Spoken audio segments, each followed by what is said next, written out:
El tema Estados Unidos ostensiblemente regentea la información internacional.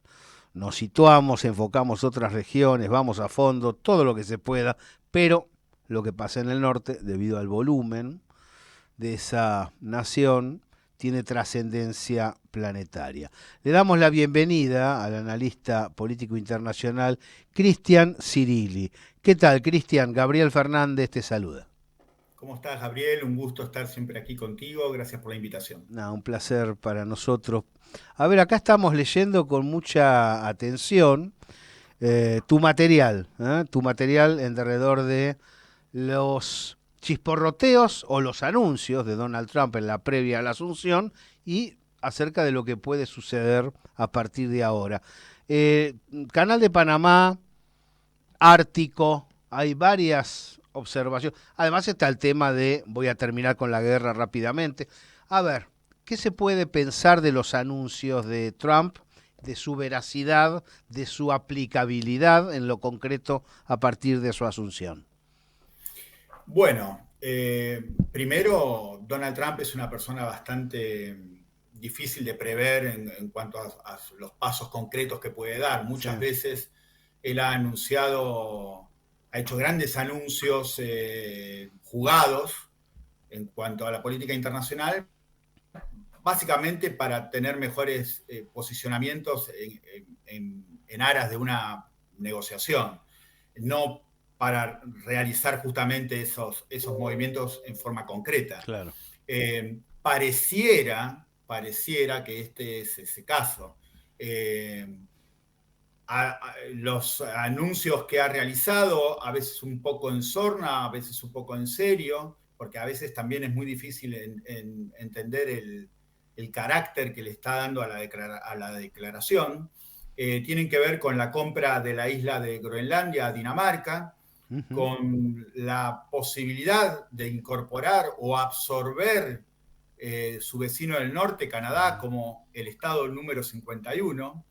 También ha hablado, por ejemplo, de enlistar a los cárteles de la droga mexicanos como organizaciones terroristas.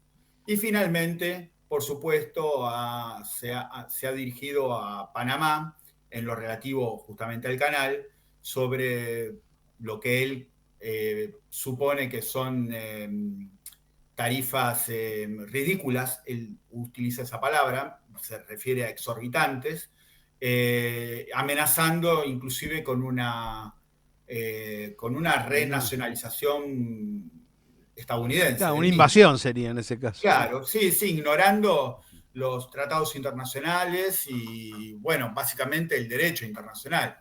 Ahora bien, ¿qué ocurre?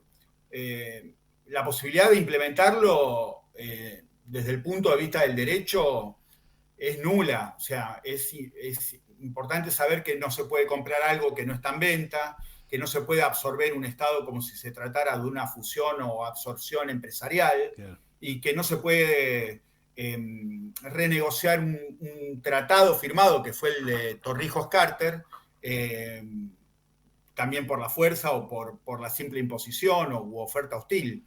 Ahora bien, se trata de Estados Unidos, Claro. ¿sí? En Y general Estados no ha hecho Unidos, caso de las leyes internacionales. exactamente, Estados Unidos siempre ha utilizado sus distintos tipos de artimañas y ardides para justamente sortear el derecho internacional y salirse con la suya. Así que debería tenerse especialmente en cuenta cuando se trata de la gran potencia americana y todavía la principal potencia mundial. Ahora, tal vez la clave del éxito o el fracaso de Trump sea poder reindustrializar Estados Unidos, ¿no? Sea el desarrollo económico interior. ¿Es eso posible? Sabemos que tomando determinadas decisiones sólidas con respecto al capital financiero es posible, pero se puede realizar con esta correlación de fuerzas. ¿Trump va a poder lograr su objetivo en el terreno económico? Bueno, eso es una gran incógnita. En realidad, por ejemplo, esta avanzadilla que está haciendo sobre México y Canadá no es una situación menor porque tiene que ver con sus socios del Tratado de Libre Comercio de América del Norte Sí. o North American Free Trade Agreement. Son esos socios que inclusive tiene muchos de los capitales industriales estadounidenses en su territorio. Claro. Entonces estos amagos con aplicar una guerra arancelaria, él habla de un 25%, tienen que ver con esa táctica de renacionalización o reindustrialización en su propio territorio. No es que lo dice de una manera desde un punto de vista expansionista, sino, creo yo, desde un punto de vista de recuperación de las industrias americanas en el extranjero. De hecho, tal es así que en Canadá ha generado una verdadera crisis política en el gobierno de Justin Trudeau. La ministra de Finanzas, y que también es viceprimera ministra canadiense, Chrystia Freeland, ha renunciado. Y la oposición ha tomado una actividad hasta entonces, un centralismo, hasta entonces no tan anunciado. Así que se ve que los canadienses por lo menos están tomando muy en serio el tema de la posibilidad de la guerra arancelaria. Tal vez se lo ve un poco más sólido a México, ¿no? Por lo menos Sheinbaum tiene respaldo empresarial, parece Sí, una continuidad de López Obrador genuina.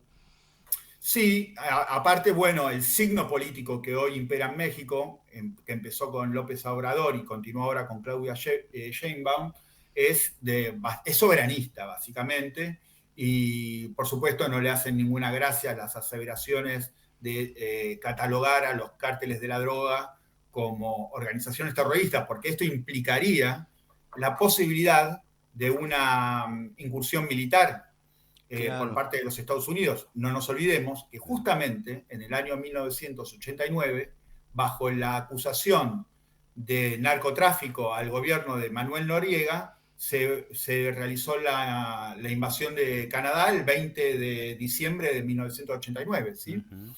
Una invasión que fue bárbara, se emplearon aproximadamente más de 25.000 infantes, Sí. hubo aparentemente, y digo aparentemente porque todavía no se sabe, todavía está en investigación la cantidad de muertos que hubo en esa invasión, pero rondan los 4.000, y esto ha dejado una profunda huella en Panamá. De hecho, de esta huella se hace eco México con esta amenaza de la incorporación de los cárteles como organizaciones terroristas. Y también se hace eco, obviamente, Panamá cuando se habla de la renacionalización estadounidense del canal, Ujú. que obviamente no sería por una cuestión legal. Claro, claro, la fuerza. Exactamente. Observamos Sí. con mucha atención el trabajo que realiza habitualmente Cristian Cirilli, que nos permitimos recomendarlo en el espacio, se llama La Visión. ¿Cuánto hace que sacás La Visión? No hace relativamente poco tiempo, hará aproximadamente 4 meses que Ujú. largué el blog y bueno, está teniendo mucha atención por suerte y me está yendo muy bien. Sí, sí, Bien, bien por él. está teniendo mucha atención, sí, está aprendiendo mucho. A ver, siguiendo el proceso internacional, hemos observado, bueno, un fortalecimiento de las potencias multipolares, de varios emergentes, en cierto modo condensado en Kazán, ¿no? Sí, Con en el BRICS, incorporaciones, claro, el BRICS, muy, muy, muy sólido en desarrollo. sí. Tengo la sensación que cuando se observa ese proceso se tiene un diagnóstico y cuando se observa lo puntual, por ejemplo Siria en una situación determinada, se baja el tono de las posibilidades de los emergentes. Creo que habría que mantener un equilibrio allí analítico, ¿no? Claro que sí. Bueno, estamos en un periodo realmente, somos testigos privilegiados en algún Ujú. punto, Sí. de un periodo de mucha consternación geopolítica, de muchos movimientos tectónicos, como quien dice, y estos movimientos no son siempre en un sentido, hay avances y retrocesos continuos, como en una guerra misma, ¿sí? De hecho, se está hablando de que estamos inmersos, también algunos analistas hablan de que estamos inmersos en la Tercera Guerra Mundial en fases o dentro de un marco de una guerra híbrida. Ujú. Y como toda guerra, hay batallas que se ganan, batallas que se pierden, Claro. hasta el resultado final. Estos avances del BRICS o de la Organización de Cooperación de Shanghái o de la Unión Económica Euroasiática son distintos espacios donde el mismo G20 también se está Hasta haciendo. la OPEP se acercó. Hasta la OPEP se acercó al BRICS, ¿no? Exacto, bueno, se ha La formado la gran OPEP noticia del Plus con año. la incorporación de Rusia, Claro, ¿sí? La claro. OPEP Plus. Ujú. Sí, sí, claro Esa que es sí. la gran noticia del año y prácticamente no ha trascendido, pero eso es una Es muy potencia. importante porque prácticamente desde la incorporación de Rusia a la OPEP, formando la OPEP Plus, Ujú. se hizo un eje energético entre Arabia Saudita y Rusia, Claro. que también es paralelo al eje energético gasífero entre Irán y Rusia, que es la Ujú. otra gran asociación de la que se habla poco, pero que se las trae. Claro, El claro. hecho del retroceso de Siria, por ejemplo, como comentabas, Gabriel, bueno, nada, es como el imperio contraataca, ¿no? Son situaciones que se van dando de reacomodamiento. Aún así, por ejemplo, hoy me enteré que Abu Mohammed al-Jolani, el líder Sí. saudí que se hizo líder de la resistencia rebelde siria, Ujú. todo esto entrecomillado, bueno, dijo que estaban muy cómodos con la presencia rusa. Y lo dijo, aparte, en presencia del representante del Ministerio de Relaciones Exteriores ucraniano. Claro. Con lo cual, ahí estamos viendo que inclusive estas facciones yihadistas, que fueron desde siempre, por lo menos del 2011, apoyadas tanto por el poder occidental como los reinos del Golfo, especialmente Claro. Qatar, Turquía, y de una manera un poco invisibilizada por Israel, bueno, también abren el juego ahora que están en el poder, ¿sí? Además, Rusia no va a perder hacia Occidental. Por eso Putin lo primero que hizo fue llamarlos a los herederos de Al-Nusra, a decirle, vengan a charlar, ¿cómo vamos a resolver esto? Creo Claro, que absolutamente. Entonces, yo ya también lo había pronosticado que quizás las bases rusas en Gemeimin, en Latakia, la base aérea y la base naval de Tartus, muy posiblemente queden en ese lugar, porque, digamos, también el gobierno sirio, una cosa es el gobierno sirio como oposición y otra cosa es como instituido, ¿no? Ya tienen otro tipo de características de gobierno, se de pusieron unificación traje de los por lo pronto. espacios. Se pusieron traje por lo pronto. No sé Claro, si viste que sí, ya hay una aparece. conversión Sí. y ya utilizan trajes. Obviamente lo utilizó en el caso de su reunión con la gente del Foreign Office Ujú. británico y obviamente con el ministro de Relaciones Exteriores turco, Hakan Fidan. Sí. ¿Cuántas Digo, manos son en un sus dos plato? mayores patrocinadores. Sí, sin duda.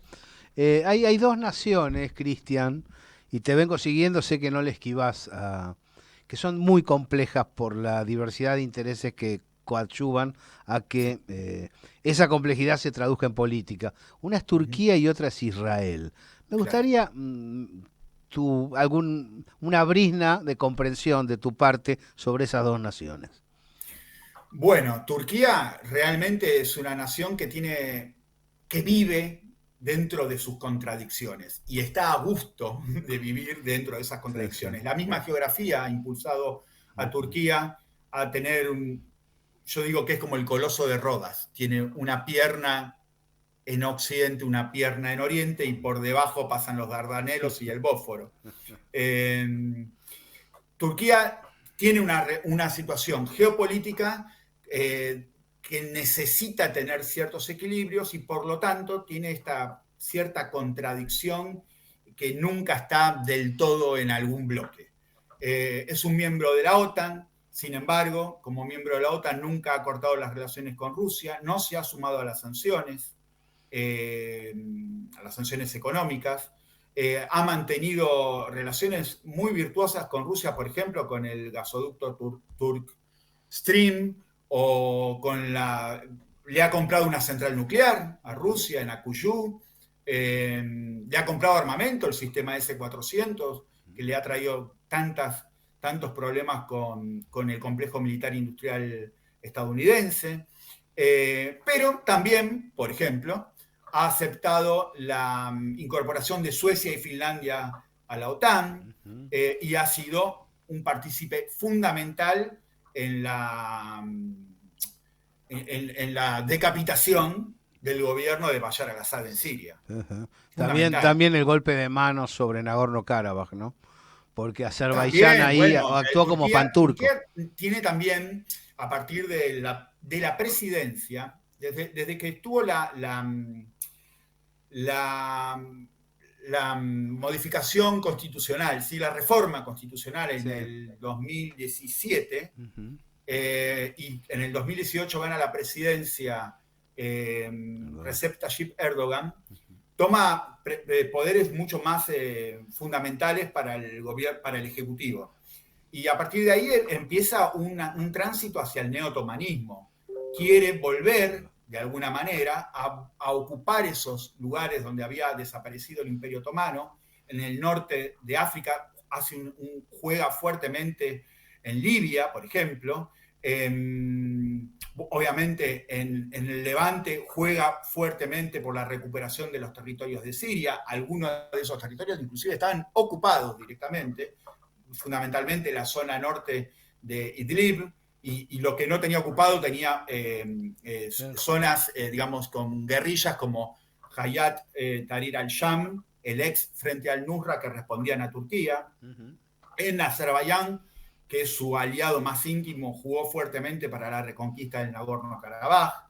Tiene una comunidad turcófona que se va cada vez haciendo más fuerte en el Asia Central, que inclusive llega hasta la provincia occidental de Xinjiang, en China. Y bueno, Turquía está tratando de volverse un jugador de peso, de hecho lo es, Sí, en la región. en toda la zona que abandonó o que fue forzada a abandonar a partir de la Primera Guerra Mundial con la decadencia del Imperio Otomano. Ahí uno piensa, pretende reponer Erdogan el Imperio Otomano y piensa, e Israel pretende el gran Israel. Por eso Sin te duda, preguntaba por Israel, ¿qué puede pasar con sin ese duda, ya país? no, Porque ni siquiera es además discutido eso. ha levantado tanta polvareda el accionar israelí en estos Claro que meses sí. que es vergonzoso, ¿no? Bueno, Israel, por supuesto, tiene algunos objetivos, digamos, manifiestos, Ujú. que son el de la destrucción del arco chiita, que lo toma como una amenaza a su seguridad nacional.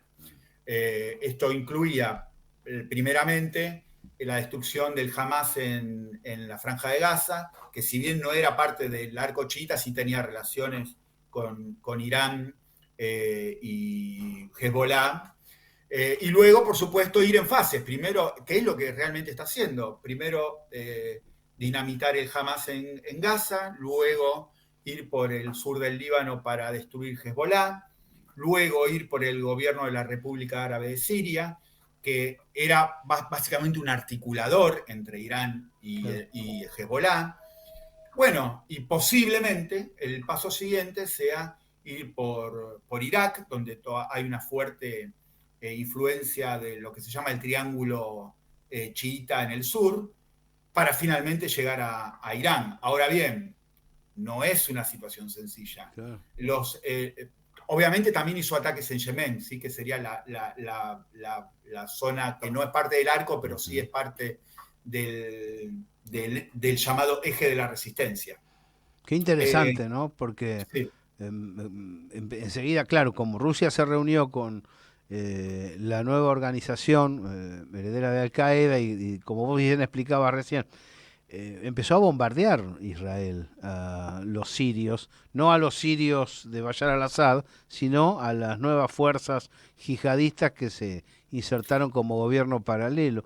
Qué, instantáneamente, en realidad, lo que qué hace interesante. Israel cuando cae el gobierno de Bashar al-Assad el 8 de diciembre, y cuando el Hayat Tahrir al-Sham toma Damasco, Israel inmediatamente cruza la frontera del Alto del Golán, de los Altos del Golán, que no nos olvidemos, está ilegalmente usurpado desde la guerra de los 6 días de Claro. 1967, y con la excusa de ocupar distintas zonas del sur de Damasco, inclusive el monte Hermón, que es un punto alto de la cordillera del Golán, un punto estratégico porque se domina todo el sur del Líbano y tiene vista directamente hacia Damasco, con la excusa de hacer una nueva zona de seguridad. Yo medio lo tomé un poco en sorna y digo que es una nueva zona de seguridad sobre una vieja zona de seguridad. Claro, claro. Posiblemente, y esto es simplemente una hipótesis, la idea es ocupar esa franja por parte de las tropas israelíes. Inclusive se está hablando de colonizar esa zona, como se está realizando en Cisjordania, con colonos judíos, y enlazar la zona sur de Damasco con la base de Al-Tanf de Estados Unidos, que también está en Siria de forma ilegal. Es muy gracioso a veces cuando se habla de la usurpación o invasión u ocupación ilegal de Rusia y se rasgan las vestiduras, y Estados Unidos está ocupando Siria con una base en el sur, en el punto tripartito entre Jordania, Irak y Siria, justamente, que es ilegal y tiene no menos de 20 mini bases en la zona kurda, la Rojava, en la zona noreste. Así que a veces, muchas veces se señala con un dedo acusador la paja del ojo ajeno y no la viga en el propio. Pero bueno, esto es muy común en la hipocresía de la política internacional. Creo que los proyectos occidentales con anclaje en algunas zonas de Asia Occidental son demasiado importantes para el potencial con el que cuentan en este periodo. Absolutamente, es así. De hecho, ahí es una zona, bueno, el Levante o el Asia Menor, como se conoce en algunos casos, es una zona absolutamente estratégica, por cuanto enlaza el Mediterráneo, la cuenca del Mediterráneo y Europa, con el Golfo Pérsico y el norte de África, y aparte del Asia Central. Es una zona donde se entrecruzan intereses, culturas y fundamentalmente gasoductos. Economía. Cristian Cirilli, brillante. Un placer charlar con vos. Te agradezco Gracias, mucho. Gabriel, un placer estar aquí contigo. Te deseo un feliz año dentro de las posibilidades, un mejor 2025. Gracias. Igualmente para ti, para tu equipo y para todos los oyentes.